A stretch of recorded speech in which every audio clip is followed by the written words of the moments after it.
What's going on, y'all? The Denver Nuggets lose preseason game number 4. No Jamal, no KCP, no MPJ, no AG, no Jokic, no Christian Brown. And yet we still got an opportunity to see some of the Denver Nuggets players get after a lot of the younger players, Julian Strawther, Peyton Watson, Hunter Tyson with his best game of the preseason. Got a chance to see veterans like DeAndre Jordan and Reggie Jackson as well. This was a very interesting game if you are a Denver Nuggets fan, because this is an opportunity to see the young guns without the starters and Christian Brown to see if they could put up something special. And then they ended up losing today. Not a big deal. You wanted to just see the players in action tonight. But more importantly, for the sake of this conversation, we definitely have to tap in to some comments that were made by Calvin Booth today. But make sure y'all hit the subscribe button, you hit the like button. The goal for this year is 15,000. I want to get the 15,000 subscribers for this upcoming basketball season. We have been growing. We have been coming a long ways, and 15,000 subscribers is the next goal. I think, again, as we continue to grow, the more content we make, the more we continue to build this community, the more kinds of things we'll continue to do, y'all. So shout out to y'all for building it to where we are here, about 10,100 and so subscribers, but getting to 15,000 this NBA season. So check me out. So today, Calvin Booth is on the call. He gets a chance to talk to Bob Myers, and ESPN is basically doing this little segment about the Denver Nuggets and their upcoming season and what they might be able to expect for this season. And Calvin Booth is asked about the comments from The Ringer in which he was interviewed by Kevin O'Connor. Of those comments, Calvin Booth said, "Under no circumstances would I make or approve of those kinds of comments for public consumption.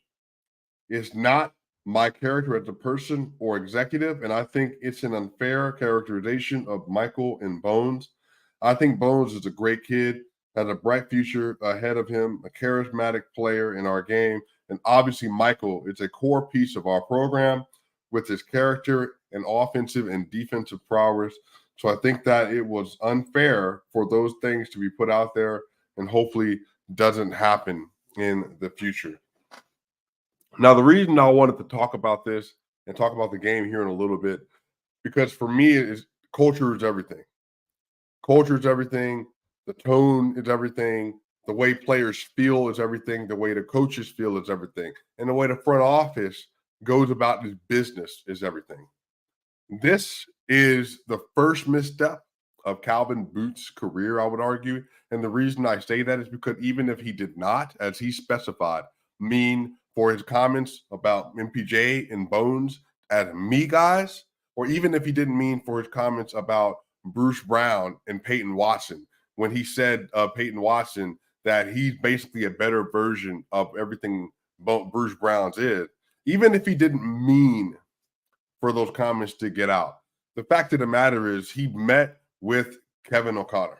Kevin O'Connor and him apparently had a lunch. They talked through a lot of basketball stuff, it sounds like, for a while. And Kevin O'Connor took tidbits of that conversation, and then it went into his article, 2,000 words that he dropped yesterday. And this is my position on it. I don't think that he meant any ill will. You can never measure a person's heart, but I don't believe that as a GM and as somebody who wants to do their job well and wants to continue to build a sustainable culture would intentionally say something to subvert one or two of their players or four of their former players, and four players total, two former and then two current players. But here's my thing. Why make the comments in the first place?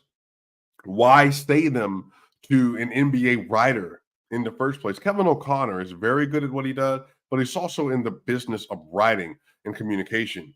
Kevin O'Connor, it is in his best interest to put out stories and to tell basketball-related news about things that are pertinent and that the public would care about. So for Calvin Booth, and again, he doesn't deny that he said anything that he said about MPJ and Bones being me guys or the Bruce Brown, Peyton Watson comments, but he didn't intend and was not aware that his comments were going to be made public and that somehow he was going to have to speak about these things publicly, and that he was then going to have to defend his players on record. So let me say this: people in this business do this all the time. They have conversations with people that are writers, other GMs, other front office members, other coaches about players. And this is why some players thrive in other places and some players don't get opportunities in other places, because everything is word of mouth. What's your relationship like with this person? What is this person like on your team? How is this person off the court? Is this person trustworthy? Does this person have any issues with their personality that might conflict with the people on our roster? All these questions are asked, and these kinds of questions help to make decisions. All this stuff happens behind the scenes. My thing with this with Calvin Booth is Calvin Booth has done a tremendous job in orchestrating the first Denver Nugget championship. But Calvin Booth also, I hope, realizes that even the things you say offhand can get you in trouble. Now, on Locked On Nuggets yesterday, I'm going to be doing an individual show tomorrow morning for Locked On Nuggets. But basically, at the end of the conversation that I had with Matt Moore yesterday on Locked On Nuggets, I specifically said that in public communication, one of the things that I was taught years ago, is that it's not the things that you intend to say that gets you into trouble. It is the offhand side comments that you say that could get you in situations of hot water. Because especially for someone like me who has done a lot of public speaking in front of thousands and hundreds and tens of people, when you are preparing notes and you're putting scripts together, or you're putting manuscripts together, or even if you're just going to do bullet points on what you want to talk about, what you do is you want to make sure you are extremely detailed in how you communicate. That way the audience is able to understand your message very well.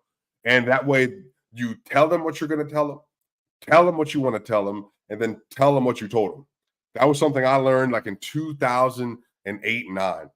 Tell them what you're going to tell them, meaning the audience. Tell the audience what you want to tell them, and then tell them what you told them. Is reiterating things that are important to the conversation. And you want to make sure your script is tight so the communication flows well. And again, that the public can receive the information as best as possible. Calvin Booth is incredibly buttoned up. He's incredibly honest, but he also is very shrewd. He knows what he's saying. He knows what he's doing.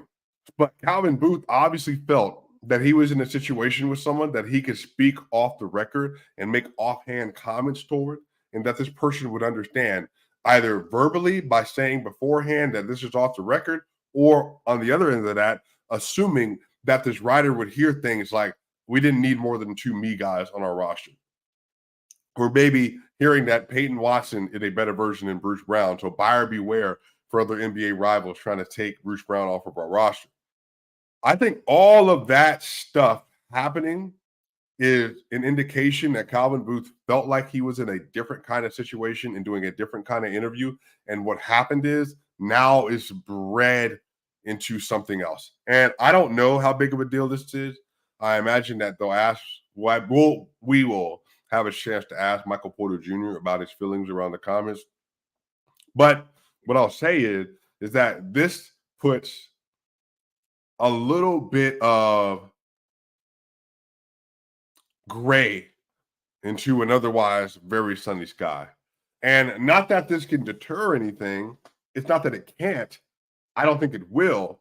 But the issue is now that you're in a situation where you're basically having to respond to something that you're Michael Porter Jr. that you don't want to respond to, that you don't want to think about. Why do I want to think about what my GM said about me that was negative? What would I want to think about that for? I just came off of my best two-way season. I was one of the 3 or 4 best players on the championship run. I had 16 points and 13 rebounds in game 5 of an NBA Finals to secure the first Finals in franchise history in 47 years. I'm one of the best spot-up shooters in the NBA, one of the best off-the-dribble shooters in the NBA. I am one of the best rebounding wings in the NBA, and I've become a plus defensive player. And I love Jokic, Murray, AG. I love playing with everyone. Everyone seems to trust me, and we're learning how to play together. Why would I want to think about what the Denver Nuggets GM had to say about some of these comments? And for me, This is just an era of in a place of misjudgment for Calvin Booth. Doesn't change how great he is at his job or that he will continue to get even better in the future. Finding Julian Strother and Hunter Tyson and Jalen Pickett, all great gets. But on the other end of this, is you're in a situation now as a GM where you have a responsibility to continue to steward the culture. And for me, the most important thing is culture. And if you're ever saying or doing something that's going to make someone that works with you or for you make them feel that their time is not being respected or that they and what they bring to the table is not considered valuable or meaningful to the team, or in some way, shape, or form, I indicate to other people and not to them that they are a selfish person or a me first person, and that gets out to them, that as a leader is how you invite chaos, uncertainty, and confusion into your culture. And you can fix it by apologizing. But once it's said. And the other person, it's up to them to forgive those comments and to move on. And the thing is Porter has shown the ability to be able to get through it and to think rationally and the process. But what's so unfortunate about it is that Calvin Booth knows everything is precarious. If you want to win 4 championships in the next 8 years, 3 championships in the next 6 years, then you have to have a culture that is one where everyone feels supported and everyone feels like they have what they need to doing their jobs to the best of their ability. And that's uber important. And nothing is more important than culture. So my hope is that Calvin Booth learns from this and that Michael Porter Jr., whatever decision he does make, that he is able to stick with that and move forward.